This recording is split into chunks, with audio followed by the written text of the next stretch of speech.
Alors, si vous voulez prendre place, s'il vous plaît.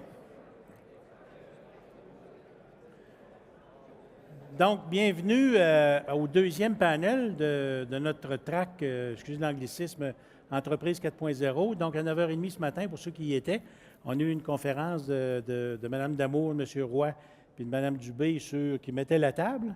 À 11h, on a eu deux entreprises qui sont venues témoigner de leur virage numérique, comment ils ont pris ce virage-là comme tel. Donc, c'était la maison Simons puis le meuble South Shore. Et cet après-midi, on a deux entreprises technologiques qui vont nous expliquer comment elles aident les entreprises, en général, dans certains cas québécoises, d'autres fois mondiales aussi, à prendre le virage numérique. Donc, je me présente, Daniel Fortin, je serai l'animateur de l'activité.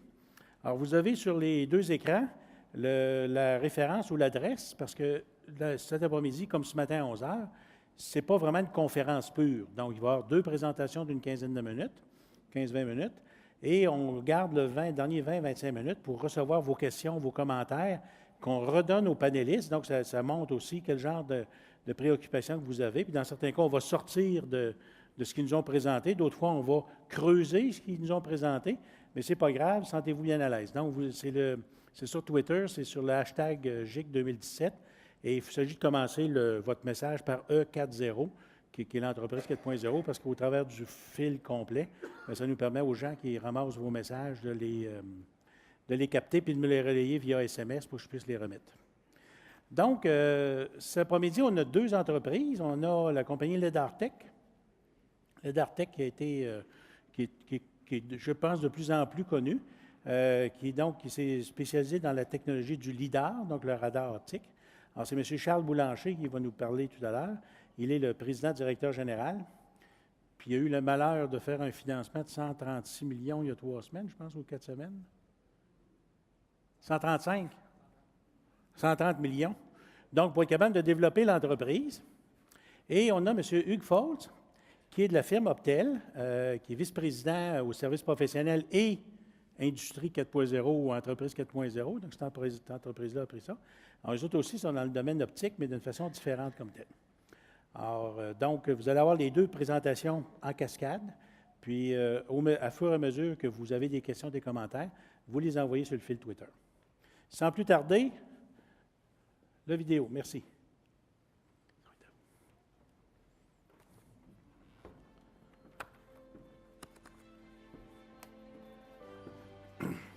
Ledartech, c'est un projet qui anime nos passions depuis plus d'une décennie. Nous sommes une équipe de professionnels passionnés d'une technologie qui est aujourd'hui la référence mondiale en technologie LIDAR. Depuis plus de 10 ans, Ledartech redéfinit les standards de l'industrie. Notre technologie LIDAR est performante, fiable et abordable. Notre équipe d'experts détient plus d'une 50aine de brevets et repousse sans cesse les limites de l'innovation. Couplant les propriétés de la lumière et l'ingénierie de pointe, l'expertise de Ledartech est maintenant au cœur de milliers de capteurs.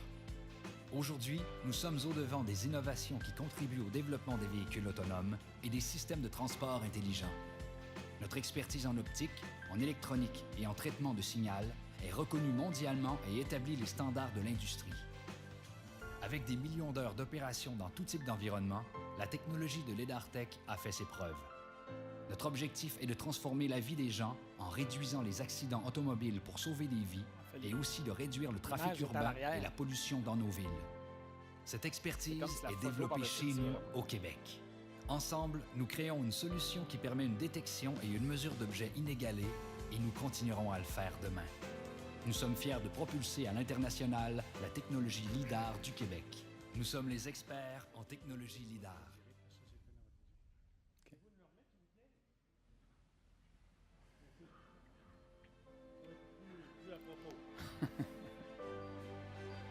Ledartech, c'est un projet qui anime nos passions depuis plus d'une décennie.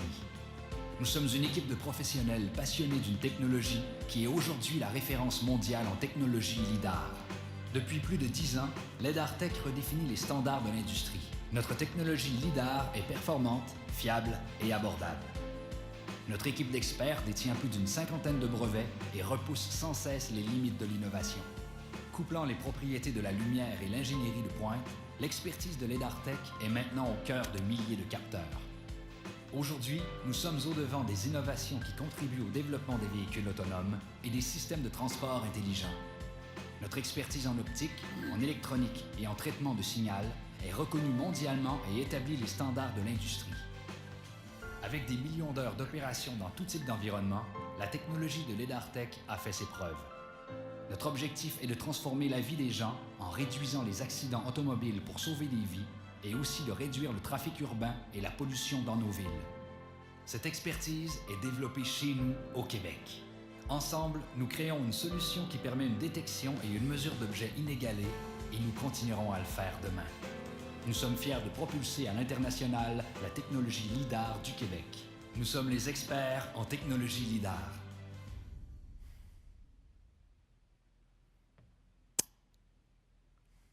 Bonjour. J'imagine qu'il faut que je parte la première.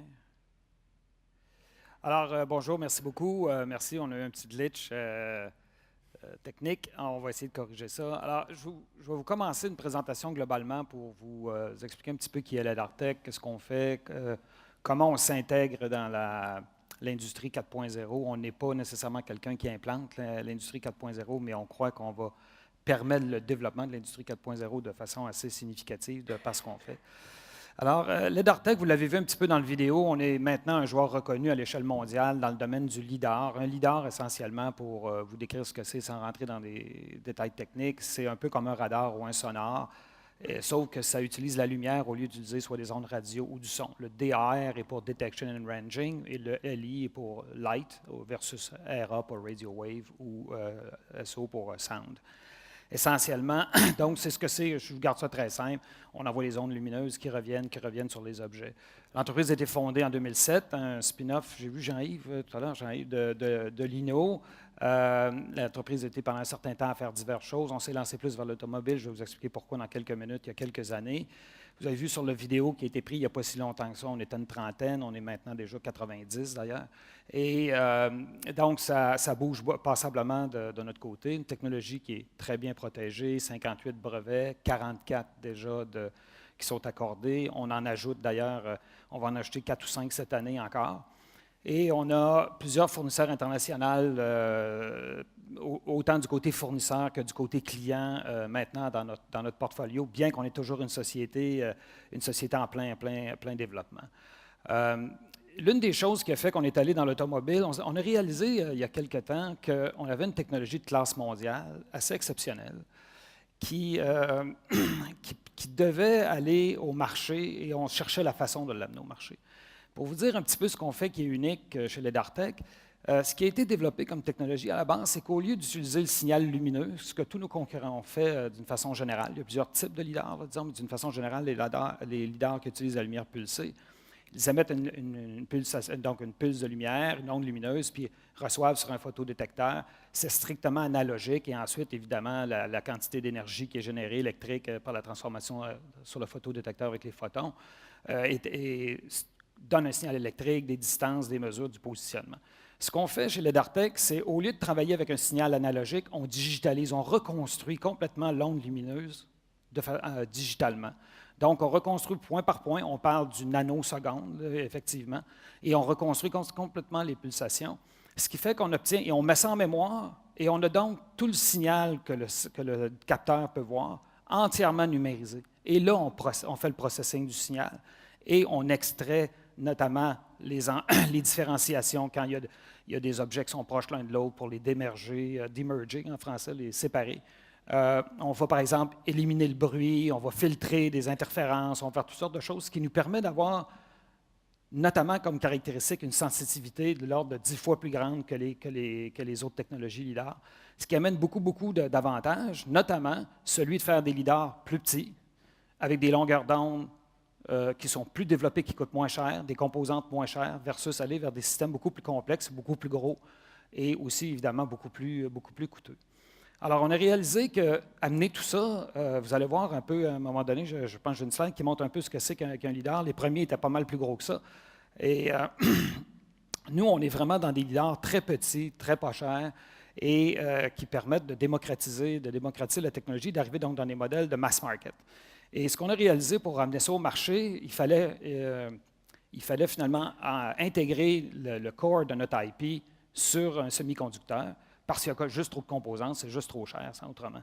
Et la seule industrie qui pouvait permettre de le faire, c'était l'industrie de l'automobile. On en a regardé plusieurs. Vous pouvez voir des industries que vous pensez qui ont du volume. On les a tous regardés. L'industrie de la construction, les gens comme Caterpillar, par exemple, on est en discussion avec eux. Mais ils produisent seulement 130 000 véhicules par année. Ce n'est pas assez pour nous. Donc, il fallait aller avec des joueurs nettement plus gros pour justifier la quantité d'investissement.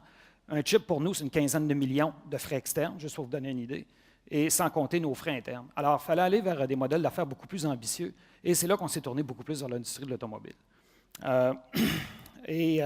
Ça a permis d'aller développer, d'avoir un plan d'affaires beaucoup plus ambitieux. On vise, et puis je ne veux pas avoir de réaction négative, on est assez ambitieux, on vise vendre 1 milliard de lidars sur une période d'à peu près 10 ans à travers le monde. C'est ça qui est notre plan d'affaires. Alors, il fallait le voir grand, il fallait aller voir vraiment des joueurs et s'appuyer sur une industrie qui pouvait supporter ce genre de volume-là. Je vais revenir un peu plus tard sur ça. Du côté événement un peu plus récent, comme vous avez mentionné, on a complété une ronde de financement de 130 millions en septembre. Ce qui est intéressant dans cette ronde de financement-là, ce n'est pas tellement le montant. C'est sûr que c'est intéressant parce que ça nous donne jusqu'à un certain point les moyens de nos ambitions. Mais c'est surtout les partenaires avec lesquels on est allé faire ce financement-là. On a fait ça avec aucun financier, 100% de joueurs stratégiques, et on a choisi nos investisseurs. Ils sont présents sur toute la chaîne de valeur d'un système LiDAR, celui qui intègre les chips, qui est maintenant notre partenaire pour faire le design et la fabrication de nos chips, qui est une compagnie de San Jose en Californie, fabrique en Malaisie. On a ensuite le fournisseur qui s'appelle IDT. On a un fournisseur de composantes qui s'appelle Osram, qui est le leader mondial dans les composantes d'illumination. Ils ont 35% du marché des composantes d'illumination dans l'automobile, une société allemande. IDT est une société américaine. On a aussi Delphi. Delphi, c'est le leader dans les Tier 1. L'industrie de l'automobile, comme beaucoup d'industries, c'est les OEM. Il y a ce qu'on appelle les Tier 1 ou les équipementiers qui fournissent à l'industrie. Il y a des grosses compagnies. Delphi, c'est une quinzaine de milliards de chiffre d'affaires, 180 000 employés. Ils livrent en fait 83 millions de pièces par jour à travers le monde. Magneti Marelli, qui est un autre de nos partenaires, Magneti Marelli, c'est le leader mondial dans les systèmes d'illumination, ce qu'on appelle les phares et les feux arrière. Magneti Marelli ont vendu l'année dernière 21 millions de phares avant et 29 millions de phares arrière. Ce que Marelli veut faire, c'est intégrer nos lidars dans 100% de leurs composantes à terme.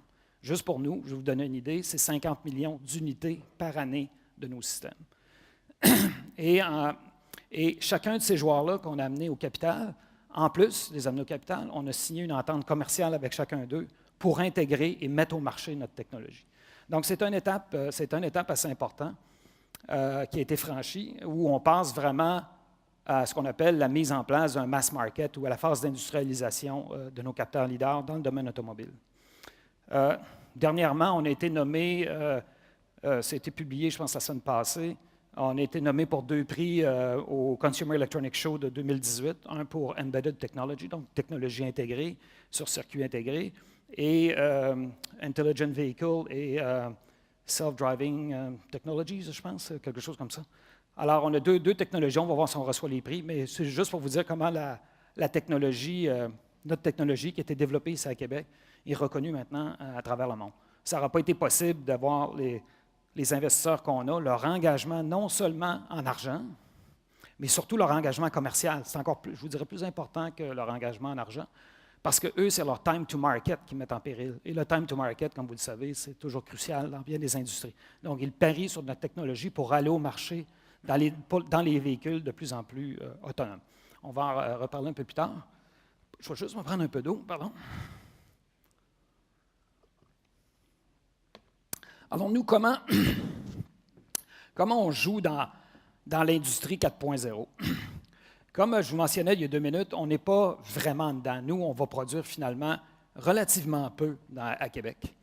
Là, j'en vois qui disent « Ah, vous n'êtes pas des vrais défenseurs ». Moi, j'ai fait une conférence en 2003, alors que j'avais fondé l'Organisation de développement économique de la région, en disant qu'on avait un défi de recrutement à Québec et qu'il fallait s'y adresser tout de suite. Ça fait de ça 14 ans. Finalement, pas grand-chose n'a été fait. Il y a quand même des choses qui bougent depuis quelques années. Et j'ai toujours voulu faire des modèles d'affaires qui avaient énormément de leviers. Le modèle d'affaires de LedarTech, c'est un modèle qui a énormément de leviers en termes de création de valeur et création de richesse. Et c'est un peu comme ça qu'on l'a fait. Il était impensable pour nous de penser devenir un joueur important dans l'industrie de l'automobile en disant on va faire ça tout seul. On va le faire de nous-mêmes. On va fabriquer des millions de lidars de grade automobile avec tout ce que ça implique. Ça nous aurait pris, pas des centaines, ça nous aurait pris probablement plus d'1 milliard de financement.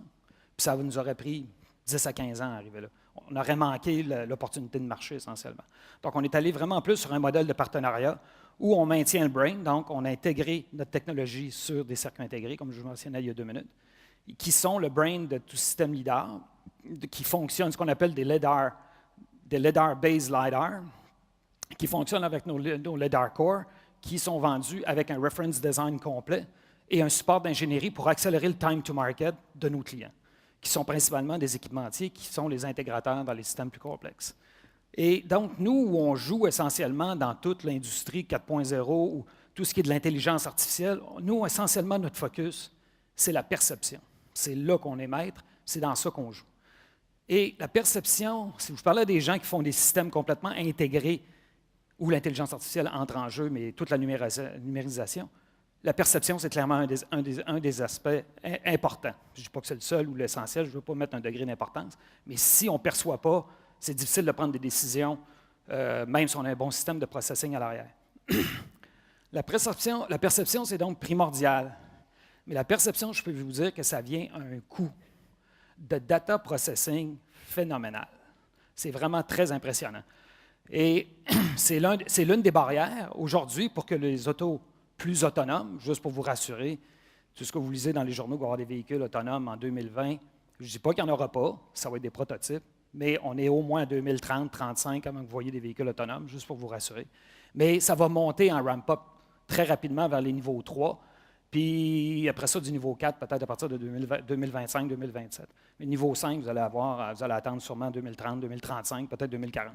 Parce que les enjeux sont vraiment très importants et toute la mise en place de tous les développements technologiques l'un à l'arrière de l'autre pour faire ça. Il faut voir qu'on joue avec la vie des gens. Les normes de sécurité sont phénoménales dans cette industrie-là. On ne peut pas juste implanter des technologies comme ça. Nous, nos technologies, il faut qu'ils roulent 1 million de kilomètres avec le Tier 1 et ensuite avec le OEM avant de pouvoir être implanté dans une automobile. C'est 1 an complet à chaque niveau qu'il faut passer de test avant, même une fois que les produits sont finis.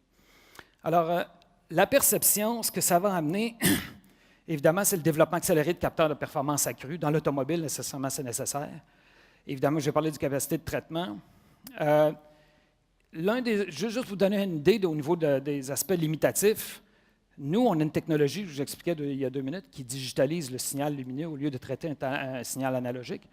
Notre LiDAR Core LCA3, on va avoir d'ailleurs, c'est notre chip qu'on lance à ce moment-ci pour le prochain CES. On va avoir les modèles discrets au prochain Consumer Electronics Show. On va avoir nos vrais LCA2 chips de première génération qui sont lancés au CES dans des unités fonctionnelles. Et on va avoir nos modèles discrets. Juste pour vous donner une idée, c'est 2 milliards d'échantillons seconde. C'est de l'ordre de 25 milliards de calculs par seconde dans notre chip.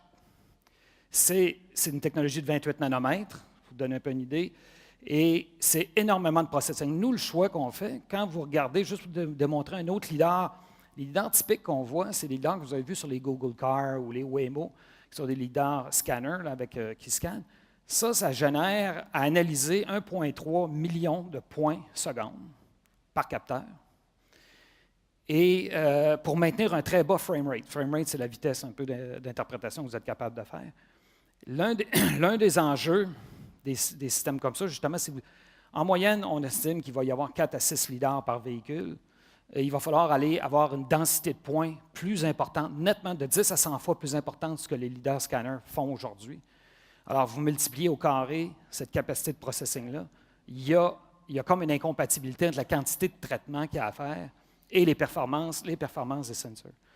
Nous, on a une approche notamment on va d'ailleurs lancer plus clairement au prochain Consumer Electronics Show. Nous, on a une approche qui n'est pas par point. On a une approche où on travaille avec des surfaces de lumière et non pas des points de lumière qui sont espacés où vous êtes aveugle entre chaque point. Et on ne travaille pas avec la logique d'augmenter la densité de points. Alors que nous, avec une quantité d'informations de l'ordre de 100 fois inférieure, on est capable de répondre aux use cases de l'automobile. Un des paradigmes dans lequel l'automobile présentement se retrouve, sûrement que beaucoup de gens qui travaillent dans la reconstitution ici vont trouver intéressant, les lidars scanners qui ont été sortis ont été initialement sortis pour faire du mapping. Alors essentiellement, ce qu'ils font, ils reconstruisent une carte qu'on appelle un point cloud, d'où on interprète, on peut déduire, il y en a beaucoup qui sont utilisés dans l'architecture, évidemment la cartographie, dans l'agriculture, dans plein d'industries. Alors, le problème de cette approche-là, c'est la limitation à la densité de points. Déjà, une technologie comme ça, même les technologies les plus performantes aujourd'hui, vous n'êtes pas capable de catégoriser un piéton à 35 mètres, même avec 0,1 degré de résolution. Alors, il faut aller de l'ordre du 0,001 degré de résolution. Et là, il y a toutes sortes d'enjeux techniques, là, je ne rentrerai pas là-dedans, qui arrivent, au-delà de la capacité de traitement. Nous, on a une approche où on traite plutôt une surface intégrée. C'est comme si on compressait une surface sur une donnée. Et donc, on a toute l'image au complet. Et donc, on n'a pas rien où on est blind. La façon de faire, le paradigme, justement, qui est en train de se défaire, c'est que le passage vers une reconstruction par point, donc une imagerie, c'est une étape artificielle pour les machines. Ils n'ont pas besoin de ça. Nous, on en a besoin pour comprendre l'environnement, comprendre ce qu'on pense que le capteur voit ou l'ordinateur voit, mais c'est complètement secondaire de reconstruire ça. Essentiellement, ce que les machines ont besoin en intelligence artificielle, c'est d'être capable de lire et de reconnaître des signatures. Et ce n'est pas besoin de reconnaître un environnement comme nous, on le conçoit. Et nous, c'est vers là qu'on est complètement penché parce qu'on a complètement toute l'information des scènes devant nous. Et ce qui est important, c'est qu'il faut positionner, évidemment discriminer et prévoir des trajectoires. Et ça, on le fait par signature, essentiellement. Je m'aperçois que je prends plus de temps, par exemple. Voilà, prochaine slide. Juste pour vous donner un autre exemple de comment l'industrie automobile peut amener tous ces changements-là. Oui, c'est ça. Les use cases dans l'automobile sont extrêmement complexes. Vous avez sûrement entendu parler des enjeux de législation, des enjeux éthiques, des enjeux techniques, évidemment, des enjeux de déploiement, des enjeux d'entretien. Je vais vous donner une idée en passant. Il faut garantir nos pièces, l'approvisionnement des pièces 20 ans après que leur vente a été discontinuée. Ça vous donne une idée des normes automobiles. La particularité des cas automobiles, c'est que ce n'est pas un environnement contrôlé, c'est haute température, basse température, c'est vibration, accélération, il faut que ça se répare, il faut que ça s'entretienne ou il ne faut pas que ça brise. Les normes de défectuosité sont extrêmement serrées et ça oblige donc le développement de technologies vraiment de pointe et c'est du mass market. Évidemment, mettre un lidar à 100 000 dans une auto, c'est le fun pour faire du prototypage, ou même des lidars maintenant à 50 000, mais ça ne fonctionne pas dans un modèle économique. Et donc, l'automobile, à toute la grande diversité de cas qui est à prévoir, a besoin non seulement d'une grande capacité de sensing, mais une grande capacité de processing et d'intelligence artificielle pour processer l'ensemble des cas. Sans ça, ça devient impossible juste à cause de la grande variabilité. Après ça, je vais accélérer. L'une des choses que nous, on voit, l'industrie de l'automobile va fort probablement faire pour l'industrie du sensing en général, je dirais, et surtout particulièrement pour le lidar. C'est en train de le faire pour le radar en passant. Et ça l'a moins fait pour les caméras, c'est plutôt les smartphones. Les smartphones ont fait que probablement qu'ils se vendent 2 milliards de chips de caméras aujourd'hui par année, ils se vendent à peu près 1 milliard de téléphones. Et ça a démocratisé toute la technologie de vision. Alors, l'automobile va faire un peu la même affaire avec les radars et les lidars. Et juste pour vous donner une idée des points qu'on fait, en termes de performance, on parle de performance de l'ordre de 100 fois ce qui se fait avec des lidars qui pèsent aujourd'hui 17 kg, qui coûtent 100 000 $. On va aller vers des lidars qui vont faire 100 fois ça, qui vont coûter 100 $. Nous, on propose des solutions entre 50 et 150 $ à nos clients et qui vont peser environ 200-250 grammes, qui n'auront aucune pièce mobile, qui vont s'industrialiser. Aujourd'hui, on vend quelques milliers de lidars à travers le monde. Il va s'en vendre plusieurs dizaines, voire une centaine de millions, probablement à court terme. Il y a 100 millions de véhicules à peu près de produits par année. Vous allez en avoir à terme 4 à 6 par voiture. Évidemment, ça va prendre du temps, mais on peut prévoir qu'il va se vendre à peu près, on prévoit un marché pour les leaders de l'ordre de, bon, les analystes sont dans toutes les directions, mais disons de 7 à 25 milliards de chiffre d'affaires déjà à partir de 2025, alors que c'est un marché qui est pratiquement inexistant aujourd'hui, qui est de l'ordre de quelques centaines de millions. Et donc, l'automobile, tout ça va permettre d'aller vers l'industrie 4.0, Internet of Things. Nous, on a des projets avec des entreprises. On vend des modules aussi à part de nos chips pour les entreprises dans le plus petit volume, où les gens ne peuvent pas se payer l'engineering effort, l'effort d'ingénierie qui est nécessaire pour développer leurs produits. Ça, on le fait, mais c'est trop cher encore. C'est encore un peu trop compliqué. Alors, nous, ce qu'on cherche à faire, c'est d'amener notre chip au marché, l'avoir dans l'auto. Et là, une fois l'auto va avoir développé tous les softwares applicatifs qui viennent avec, qu'on va avoir vraiment développé des leaders vraiment à bon marché, fiables, ils vont être recyclés dans les autres secteurs d'industrie. Les autres secteurs d'industrie vont pouvoir se les payer. Aujourd'hui, ils ne peuvent pas se les payer essentiellement. Et ça va permettre une grande démocratisation au niveau de beaucoup d'applications industrielles au sens large, en termes de reconnaissance, d'interprétation de son environnement, de décodage de l'environnement et donc d'automatisation à grande échelle. On parle des systèmes de transport intelligents. Il faut juste voir ce qui va se passer dans l'auto. Vous lisez sûrement toutes sortes de magazines, toutes sortes de folies, mais je vous dirais, ce n'est probablement pas des folies. Vous allez voir que pas si loin, lorsqu'il y aura peut-être des véhicules autonomes, évidemment, le concept de ownership, de propriété d'un véhicule va évidemment complètement être transformé parce qu'on n'aura plus besoin vraiment de l'avoir. On va pouvoir, c'est une des étapes vers, comme je disais à quelqu'un, une des étapes vers la téléportation parce que votre véhicule va devenir un espace qui peut être votre chambre d'hôtel, qui peut être votre bureau. Donc, vous allez aller à Toronto, vous allez dormir dans votre auto, vous allez travailler, puis vous allez être rendu. C'est la meilleure chose avant la téléportation. Alors, ça s'en rend compte presque. Et donc, ça va changer tous les modèles, ça va changer énormément les modèles d'affaires un peu partout, autant le concept des voitures, mais tout ce qui tourne autour, même des constructions des infrastructures, bien évidemment, où vous allez avoir tous ces systèmes-là qui vont être évidemment intimement liés et qui vont être connectés. Alors, évidemment, j'arrive à toute la connexion, l'interconnectivité que ça va permettre à partir du moment où, à la fois, les véhicules, tout ce qui va être de la mobilité et tout ce qui va être les infrastructures vont arriver avec une perception, pas décuplée, mais multipliée par 1000. Évidemment, toutes sortes de modèles d'affaires vont émerger en termes d'interrelation entre tous ces modes de... Puis là, je ne veux pas aller plus long, je pense que c'est fait. Hein? Bien, je vous remercie.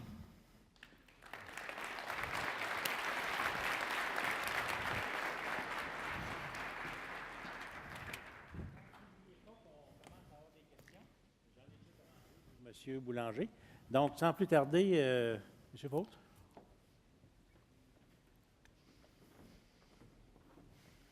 Merci. Bonjour. Je vais vous parler d'Optel rapidement, en quelques slides.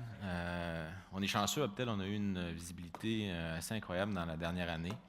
Ça fait à peu près 1 an que je suis chez Optel, un peu plus d'1 an, puis que je peux vous dire que d'une entreprise que je connaissais peu, je trouve que d'un point de vue visibilité média, on a eu notre part. Donc, merci de toute cette reconnaissance-là au nom de tous les employés d'Optel. Optel, puis il me manque mon clicker, c'est une entreprise qui, je dirais, a pris le virage de l'industrie 4.0 un peu par chance, j'ai envie de vous dire. Parce que si on remonte à la genèse d'Optel, il y a 28 ans de ça, ce concept-là n'existait pas du tout. En fait, ce qu'on fait chez Optel, c'est à la base des systèmes qu'on appelle les systèmes de vision. Puis je vais vous en parler un peu plus en détail dans encore 2 slides. Mais avant ça, simplement pour vous dire, Optel, c'est une présence mondiale. C'est une usine en Irlande, une usine en Inde et plus récemment une usine au Brésil, avec un siège social à Québec. Notre mission, c'est d'intégrer des technologies puis qui assurent la sécurité des produits de nos clients et la viabilité de leurs affaires. Je vous dirais, cette mission-là, elle se résume en quelques mots en disant « Technology for a better world », donc la technologie pour un monde meilleur, que Louis Roy, notre président, s'assure de marteler. On a une mission sociale qui est très affirmée, je dirais, chez Optel, dont on est également très fiers. Puis nos technologies font en sorte que nos clients, beaucoup sont des compagnies pharmaceutiques, vont assurer à leurs clients, donc à nous tous, consommateurs de médicaments, potentiellement, on ne se le souhaite pas, qu'on a des médicaments qui ne sont pas des médicaments contrefaits, d'une part, qu'on a des médicaments qui sont également produits dans, je dirais, dans les règles de l'art, ceci étant, quand on pense à tout ce qui est développement durable avec de la main-d'œuvre payée à juste prix ou à juste titre, et qu'on n'emploie pas des enfants, et qu'on est dans des pays où il y a des réglementations en vigueur, où, encore une fois, les usines et la sécurité des employés des usines sont réglementées, etc., etc. Donc, c'est toutes les valeurs qu'on porte chez Optel et qui fait en sorte qu'on est très fiers de travailler puis de déployer des systèmes, comme vous allez le voir dans une seconde, dans des compagnies pharmaceutiques qui n'ont pas toujours eu bonne presse, malheureusement, puis on essaye de travailler bien fort avec eux autres pour faire en sorte que ça change. Je ne sais pas, il pointe où? Donc, Optel, je le disais tout à l'heure, donc le siège social à Québec, démarrage en 89, avec 700-750 employés en Amérique. On a beaucoup de monde au siège social, mais on a aussi des employés répartis aux États-Unis un peu partout et ailleurs au Canada pour implanter nos systèmes. En Europe, au Brésil et en Asie, comme vous le voyez. La croissance dans les dernières années a été assez fulgurante, là. Le chiffre qu'on me donne, je n'y étais pas, c'est qu'on était une centaine d'employés il y a 5 ans. Il y a des anciens dans la salle, James, je ne sais pas si c'est à peu près ça, hein? Donc, vous voyez, à 1000 employés aujourd'hui, 5 ans plus tard, c'était déjà dans la dernière année, c'était quand même rock'n'roll. C'était génial, en fait. Moi, c'est ce qui me drive, ce genre d'énergie-là. Et ce qu'on fait, si je le vulgarise un peu, c'est de la traçabilité. Puis vous allez voir dans une slide encore, dans la prochaine acétate, je vais vous parler de traçabilité globale. La traçabilité, en fait, c'est de mesurer, inspecter, tracer ou sérialiser, comme on appelle, et contrôler. Donc, c'est les 4 grandes étapes. En gros, pour dire qu'on va d'abord prendre une mesure sur une ligne de production manufacturière. Ça peut être un capteur, ça peut être une caméra, ça peut être plusieurs caméras. Je dirais généralement, on parle de plusieurs caméras. La plus simple des représentations, c'est de dire un pot de pilule qui circule sur une ligne de production dans une compagnie pharmaceutique. On va normalement s'assurer qu'il y a un seal. Donc, un seal en bon français, c'est un seal. Et vous voyez hein, que ma traduction est très préparée. Donc, on va s'assurer que le seal, il est, je vous dirais, installé de façon conforme. Donc, il n'y a pas non seulement peut-être une mauvaise encoche, qui a été bien chauffée, qui a donc, vous voyez les composantes d'inspection. Donc, c'est là où l'inspection rentre en ligne de compte. Donc, on va s'assurer que la mesure du seal est bonne, qu'on inspecte la qualité de ce seal-là.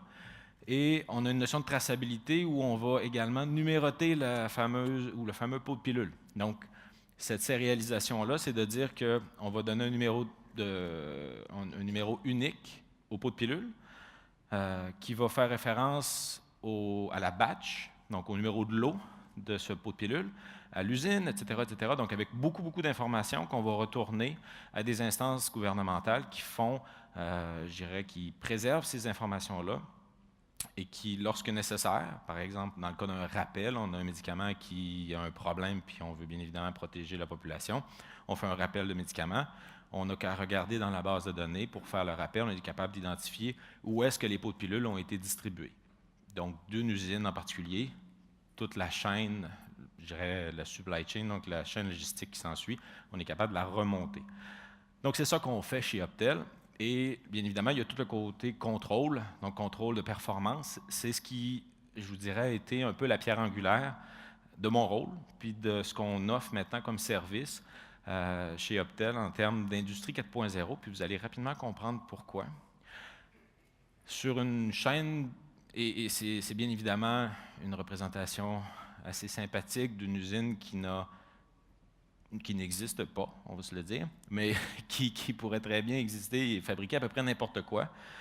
Les points de contrôle que vous avez, c'est à peu près les points de contrôle où on peut se retrouver, c'est-à-dire où les systèmes d'Optel vont se retrouver. Aujourd'hui, pour vous donner peut-être un ordre de grandeur, on a autour de 15 000 systèmes d'installer sur des lignes manufacturières. Et on va parler de système à partir du moment où on a une prise de données. Une prise de données, ça peut être un capteur uniquement, ça peut être plusieurs caméras et ça peut être, comme vous le voyez, jusqu'à 6 points de contrôle ou 6 entrées de données sur une même ligne manufacturière. Donc, 15 000 systèmes, 15 000 potentiellement lignes manufacturières. Avant que cette grosse vague pharmaceutique frappe Optel, on était aussi déjà dans d'autres industries. Donc, on a des systèmes dans le food, donc dans tout ce qui est nourriture, breuvage, dans tout ce qui est cosmétique, dans ce qu'on appelle med device, donc les outils médicaux, etc., etc. Donc, il y a beaucoup de domaines dans lesquels on a des systèmes qui tournent. Tout ça pour vous dire que les points de contrôle que vous voyez sont des points de contrôle qui sont principalement sur la ligne de packaging. Donc, toute la ligne, enfin, tout le morceau de la ligne où on va se trouver à prendre le produit fini, l'emballer, le mettre en condition, le mettre dans des petites boîtes qui vont dans des plus grosses boîtes, dans des grosses boîtes et sur une palette. Donc, ces grandes étapes-là font en sorte qu'on va généralement partir quand même du produit fini. On est donc capable de l'inspecter jusqu'à ce qu'il soit sur la palette, prêt à être shippé avec la bonne étiquette, la bonne identification, etc. Ce niveau de contrôle-là est, je vous dirais, assez extrême. Donc, on a la chance d'avoir cette visibilité-là. On appelle ça de la visibilité sur la ligne manufacturière. Et bien évidemment, on avait l'intention de faire effet de levier avec toute cette information qu'on capture, ni plus ni moins. Parce que ce que les systèmes font chez Optel, c'est bien plus que de la production de données. On la gère, on en stocke une partie, et comme je vous le disais tout à l'heure, on va également en retourner au gouvernement dans d'autres bases de données ou dans d'autres systèmes qui, encore une fois, en ont besoin pour éventuellement soit faire des rappels ou même juste pour s'assurer qu'on a une conformité. Quand je vous parlais tout à l'heure de contrefaçon, la technique pour contrer la contrefaçon, c'est justement d'avoir ce fameux numéro d'identifiant unique-là qui, lui, nous sert, qui sert au pharmacien potentiellement à scanner son produit. Il va donc interroger la base de données centrale. Il peut voir si le fameux médicament a été déjà vendu, potentiellement. Puis je vous le rends très simple, mais ce qu'on appelle décommissionner.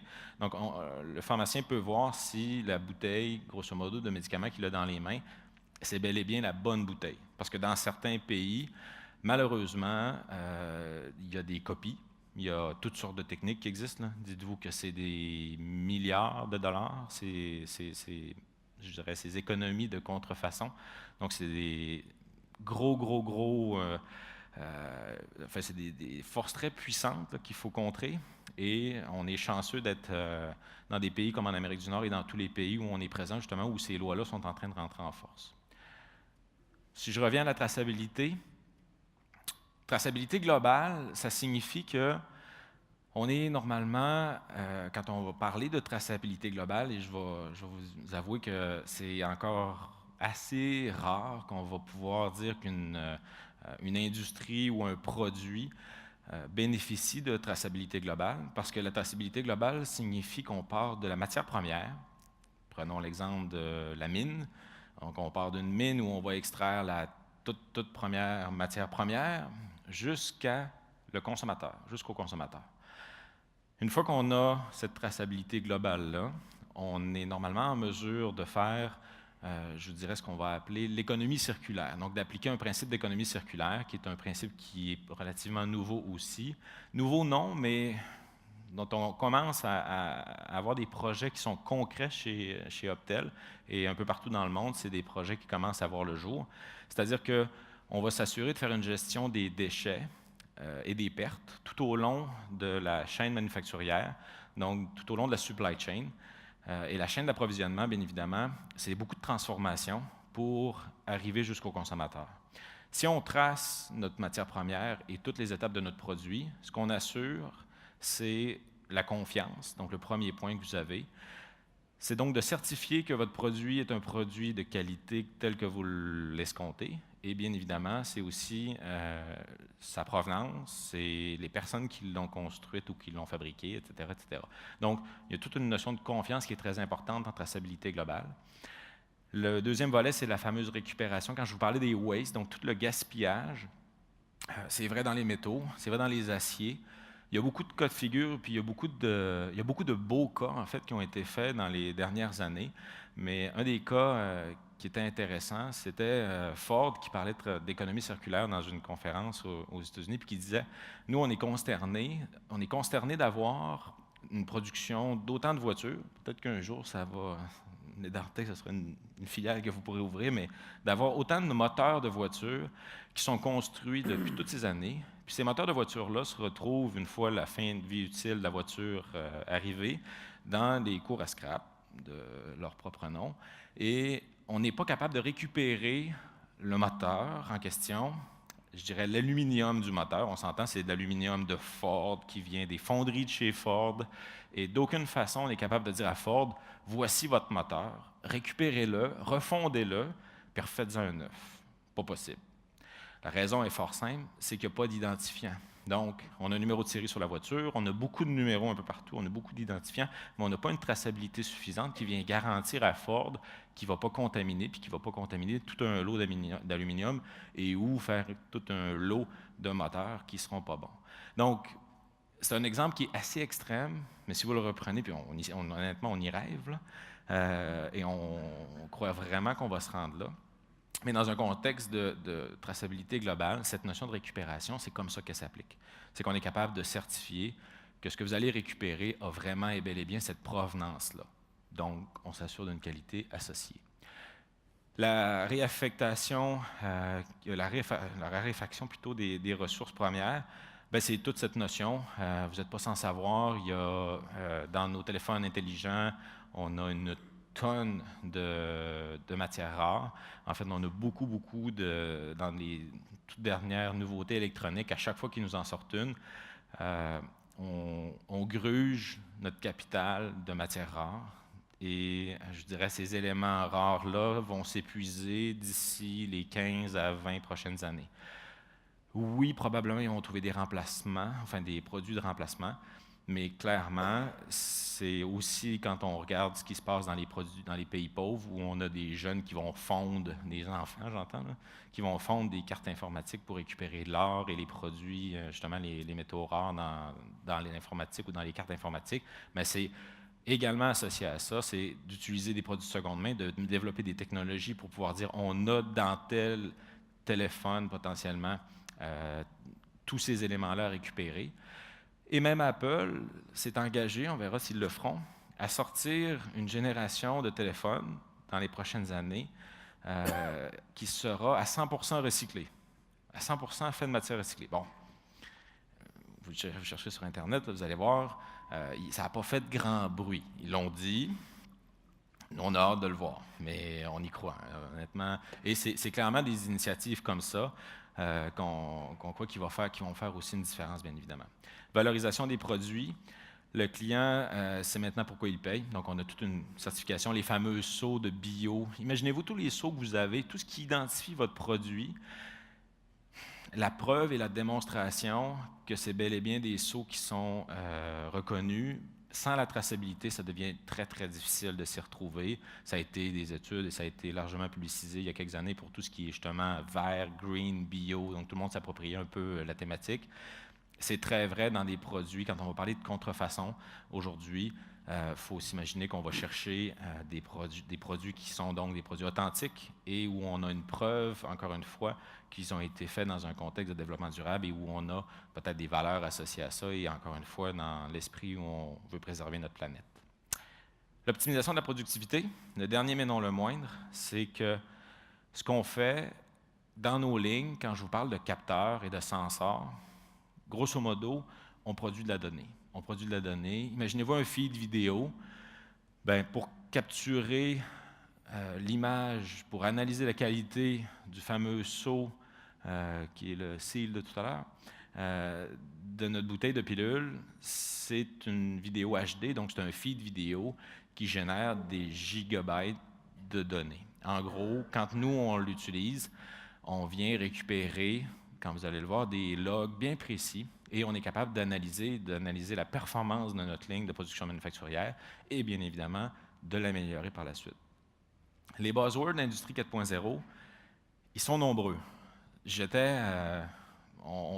Optel, on est en train de prendre les devants assez agressivement au niveau d'Industrie 4.0 parce que nos clients nous le demandent.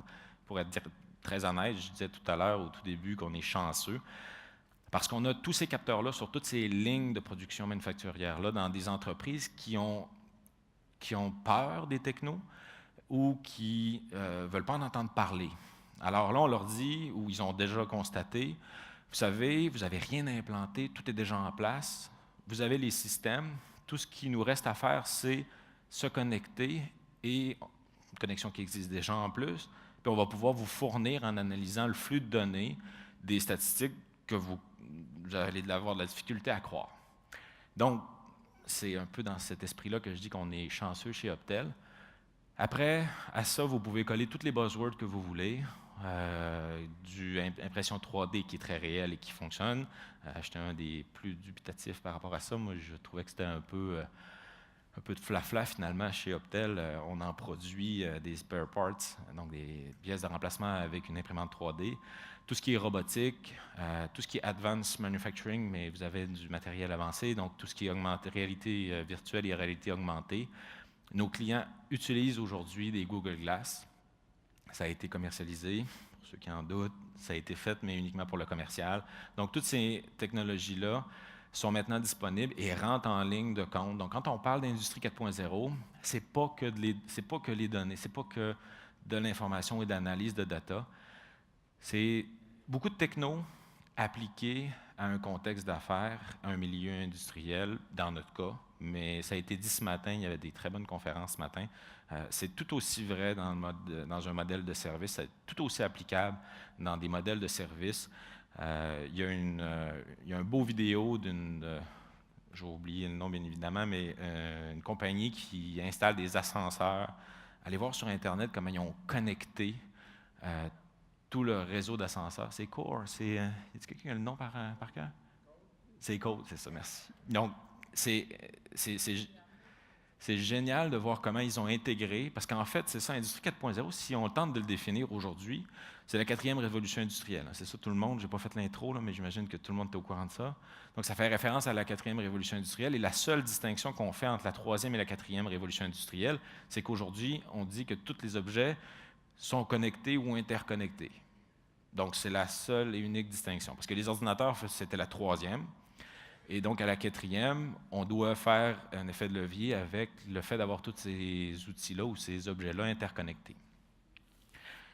Au-delà de ça, ce que j'aimerais que vous reteniez, parce que mon temps file, c'est que, puis je vous reviens en 3 mots sur Optel, c'est qu'Industrie 4.0, c'est plus qu'une mode, c'est plus qu'un buzzword. Vous pouvez l'appeler comme vous voulez, hein. C'est Smart Manufacturing, c'est IoT, mais maintenant c'est IIoT pour Industrial IoT. En Europe, c'est justement Entreprise 4.0. En Chine, ils ont leur propre buzzword à eux, qui est China 2025. Donc, ils se sont même fixés des objectifs. Puis, un des messages qui a aussi été mentionné par Mme Damour ce matin de l'Université Laval, c'est qu'il y a une urgence pour nos entreprises. Clairement, en fait, la concurrence qui s'en vient pour nos entreprises manufacturières qui ne sont pas encore embarquées dans l'intégration de ces technologies-là ou de ces façons de faire-là, la concurrence, elle a commencé. Donc, la pression augmente, et la pression, je vous avoue qu'aux États-Unis et au Canada, malheureusement, on a un retard. J'étais, comme je voulais vous dire tout à l'heure, aux États-Unis pour donner des conférences similaires à celle-ci. Puis quand je demandais à une salle de lever la main pour savoir qui savait ou qui connaissait la définition d'Industrie 4.0, je ne vous mens pas quand je vous dis qu'il y avait 10% de la salle, et ça c'était la semaine dernière à Washington, puis il y a 3 semaines à Las Vegas. Donc à Las Vegas également, c'est 10% de la salle qui lève la main en disant, enfin, qui connaissent uniquement la définition d'Industrie 4.0. On a un retard. Le terme Industrie 4.0, il vient d'Allemagne, puis il y a beaucoup de choses dont on peut s'inspirer aujourd'hui qui existent. Allez sur Internet, allez voir comment les entreprises manufacturières sont en train de changer. Puis on a des acteurs québécois. On est chanceux au Québec, le gouvernement en fait une très grande promotion. Puis nous, ce qu'on essaie de dire, c'est qu'il y a une urgence claire d'agir. Puis bien évidemment, on travaille avec nos clients pour le faire. Nos systèmes, quand je mentionnais tout à l'heure qu'on génère beaucoup de données, j'étais un peu déçu parce que je repensais à mes chiffres, puis j'écoutais les statistiques de l'EDARTEC. On en a moins qu'eux autres. Ça, c'est vrai. Les autres sont en milliards de logs par seconde. Nous, on n'en a pas autant que ça, mais quand même, on a autour de 10 000 inscriptions logs dans le système pour chaque produit scanné. C'est énorme. C'est largement suffisant pour nos besoins. Donc, nous, ce qu'on vient faire, bien évidemment, c'est qu'on vient extraire les données qui sont parlantes. On en fait un bon sorting, parce que même à 10 000, c'est beaucoup trop. On vient donc, après ça, on vient intégrer des notions, oui, d'intelligence artificielle, de machine learning, avec des algorithmes qui viennent rendre ces données-là parlantes. Et bien évidemment, on vient les optimiser par la suite. Enfin, on vient optimiser ce qui se passe sur la ligne en tirant des conclusions de cette analyse-là des données qu'on fait. C'est très, très simpliste ou simple, ce que je vous dis, et ça donne bien ce lait. Donc, même si vous entendez des grands termes, des grands mots d'intelligence artificielle, de machine learning, j'étais d'aucune façon un expert. J'ai eu la chance d'avoir de grands experts dans le domaine chez Optel, puis on m'a donné un crash course sur l'intelligence artificielle et le machine learning. C'est quand même pas si sorcier que ça, et ça s'applique très bien dans des modèles manufacturiers où, encore une fois, c'est relativement nouveau, voire très, très nouveau pour beaucoup de nos clients. C'est des principes qui s'exploitent très bien. La façon dont on découpe chez nous, c'est un module de performance. On s'arrime sur un système de vision, qui est toujours le système qu'on a chez Optel et bien évidemment, encore une fois, on fait l'effet de levier sur ce système-là. On intègre un module qu'on appelle le Factory Floor, où on vient prendre en considération tout ce qu'il y a comme, je dirais, données externes à la ligne elle-même de production, c'est-à-dire la température, c'est-à-dire la pression ambiante, etc., etc., etc. Ça peut être les déplacements des employés. Beaucoup de variables peuvent être ajoutées. Tout ce qui est inventaire, le warehouse, donc comment on peut optimiser notre warehousing, et un volet important, ça a été mentionné à plusieurs reprises, la collaboration. Comment on vient s'assurer que les humains, donc nos gens dans l'usine, on le maximise et on vient les utiliser dans un contexte où on intègre des technologies.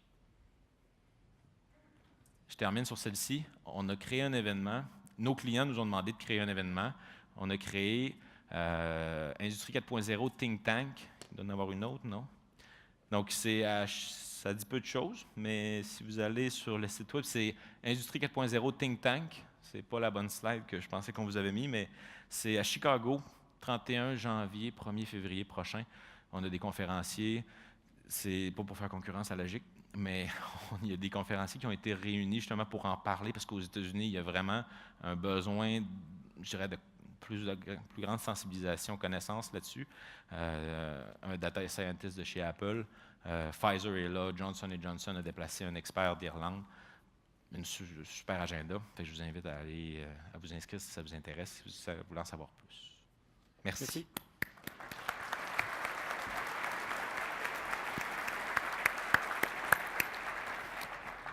Bon, donc vous avez vu que l'optique peut nous mener à peu près n'importe où, parce que ce qui vous réunit, c'est l'optique. Ouais. Mais on a vu quand même qu'il y a des différences, c'est-à-dire que chez l'EDARTEC, le leader, lui, se déplace. Il est en mouvement, il est dynamique, tandis que chez Optel, c'est la chaîne de production qui passe devant nos capteurs comme tel. Nous, on est relativement fixe, puis on prend une série comme telle de choses.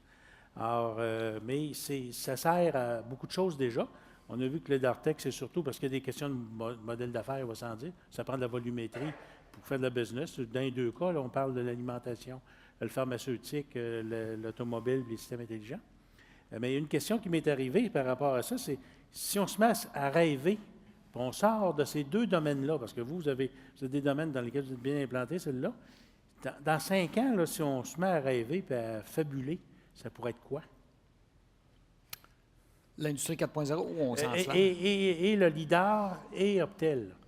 Si on sort de ces domaines-là, vous êtes déjà, parce que je pense que la démonstration est très claire, vous êtes déjà là. Oui.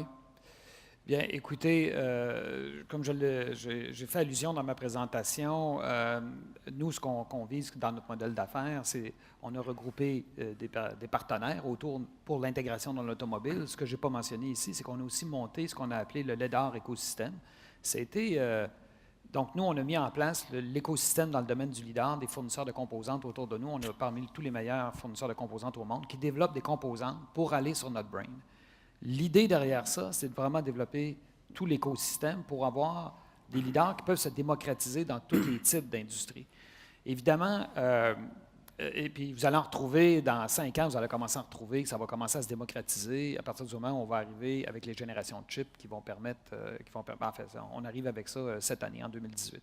Alors, donc, vous allez commencer à avoir de la démocratisation, le temps que les compagnies de software se mettent à commencer à comprendre la programmation, comment monter la programmation sur ce type de rendu, de perception-là. Puis là, vous allez voir une démocratisation qui va s'installer graduellement un peu partout. Il faut juste comprendre que, moi, je vous ai parlé des lidars, mais les caméras vont continuer d'exister, les radars vont continuer d'exister, il va y avoir de la fusion de ces systèmes-là, et les choses sont bien différentes. Vous parliez comparé à Optel. Les lidars, particulièrement ce que nous, on fait chez les Dartec, bien, où on est bon, nous, c'est pas sur la courte portée, puis c'est pas sur un environnement contrôlé avec des objets qu'on connaît. C'est l'inverse. C'est longue portée, environnement pas du tout contrôlé, même des environnements très difficiles, pas d'objets standardisés, pas d'objets conformes, qui se déplacent à des très grandes vitesses. Hein. Alors, on a des normes jusqu'à 300 km/h, c'est rapide pour des objets. Alors, donc, vous allez retrouver ces types d'applications-là qui vont permettre de comprendre et d'avoir une perception sur l'environnement à des endroits où on croyait ça jamais possible. Et à partir du moment où ça va se faire, là, il y a plein de modèles d'affaires qui vont se développer, qui vont ouvrir des esprits sur un paquet de choses qui ne sont pas possibles aujourd'hui. C'est ça, je comprends qu'on s'en vient aussi du côté des drones, etc. Il faut utiliser les lidars pour faire de la conduite avec l'intelligence artificielle. Chez Optel, si on rêve, on sort, bien on sort. On reste dans l'alimentation et la médication. Ce sont nos deux grandes business, je comprends. On pourrait rêver d'aller où? Bien, en fait, c'est déjà en route, tout comme je pense. Je ne veux pas qu'on dévoile des secrets non plus. Là. Non, puis c'est pas que chez Optel, hein, c'est en fait, on va tenter de se démarquer, bien évidemment, là, chez Optel là-dessus, mais c'est ce qu'on appelle chez Optel, pour l'instant du moins, c'est l'intelligent supply chain. C'est toute la notion d'intelligence appliquée à la totalité de la chaîne d'approvisionnement. Puis, il y a de nombreux exemples. C'est vrai dans le food, plus particulièrement dans certains en France, entre autres, il y a des chaînes de supermarchés qui gèrent leur inventaire à zéro, enfin, qui tentent de le faire, puis qui réussissent assez bien. C'est vrai, quand vous commandez une Tesla, pour votre information, elle n'est pas fabriquée. Est-ce que c'est vrai à 100 selon ce qu'on se dit, oui. Mais c'est vraiment dans cet esprit-là où on ne produit pas et on ne garde pas en inventaire rien qui n'a pas été commandé et acheté par un client. Donc, c'est de la production en temps réel. C'est d'avoir donc une chaîne d'approvisionnement qui est vraiment uniformisée et, je vous dirais, interconnectée. Ça, c'est le moins qu'on puisse dire. Donc, d'avoir un produit qui est commandé par un consommateur et qui est produit à partir du moment où il est commandé à une vitesse extrêmement accélérée, donc gestion des stocks, gestion de tout qui est très, très optimisé. Donc ça, c'est ce qu'on va appeler l'intelligent supply chain, qui est le futur selon nous. Donc je comprends qu'on va rester dans la même chose, c'est-à-dire la gestion de la logistique et des approvisionnements, mais on va sortir de l'industrie de la pharmacie et de l'alimentation, etc., pour aller dans toutes les industries. Exactement. OK. En passant des conditions hivernales, une question qu'on a eue, quelqu'un dit un leader là, à moins 50, là... Oui, moins 50, c'est peut-être, en fait, les normes de l'industrie automobile, c'est moins 40, OK. plus 125,40, ce qui est déjà un défi en passant pour les composantes électroniques, pour ceux qui travaillent dans le domaine. Donc, c'est moins 40. Un leader est moins affecté par les conditions environnementales que les caméras, par exemple. Donc, il va l'être jusqu'à un certain point. Vous respectez déjà les normes de l'industrie automobile? Oui, on n'a pas le choix, on conçoit nos chips en fonction de ça. Sinon, vous ne seriez pas une des ventes. Oui, la chaleur est un problème plus que le froid. Oui. Mais si on est chanceux, on s'en va vers un refroidissement global. Ah oui? OK. C'est bon. Donc, je voulais remercier nos collègues. Je pense qu'il s'en vient un projet chez vous, je pense. Il n'y a pas des travaux qui se font de... Oui, bien, on travaille... on est sur les derniers milles d'un projet qu'on espère bien remporter, qui est la démonstration, en tout cas, d'une belle initiative et qui démontre la vigueur du Québec, j'ai envie de dire, parce qu'il y a des super grappes, vous avez probablement entendu parler, des super grappes industrielles au Québec, et Optel en lead une. Fait que c'est notre petite pub sur la Supergrappe. On a beaucoup de très belles, voire de très grandes et très petites. Donc, on a des PME à l'intérieur de la Supergrappe, donc total de 60 entreprises qui sont à bord. Et on fait le dépôt de la candidature finale le 24 novembre prochain. Et le thème de la Supergrappe, c'est AI. C'est bien évidemment en anglais parce qu'on dépose au fédéral, mais on ne l'a pas traduit pour aucun besoin. Donc, c'est AI Power Supply Chain. Donc, on s'attaque à toute la chaîne d'approvisionnement. Et encore une fois, de nombreux grands joueurs québécois à bord. Un projet qui va vraiment, je pense, démarquer le Québec et le Canada dans cette course à l'innovation au niveau de toute l'entreprise ou de toute l'industrie manufacturière en général. Juste pour vous montrer le maillage, dans le projet, là, Mission 50, il y a l'Université Laval, qui était ici ce matin.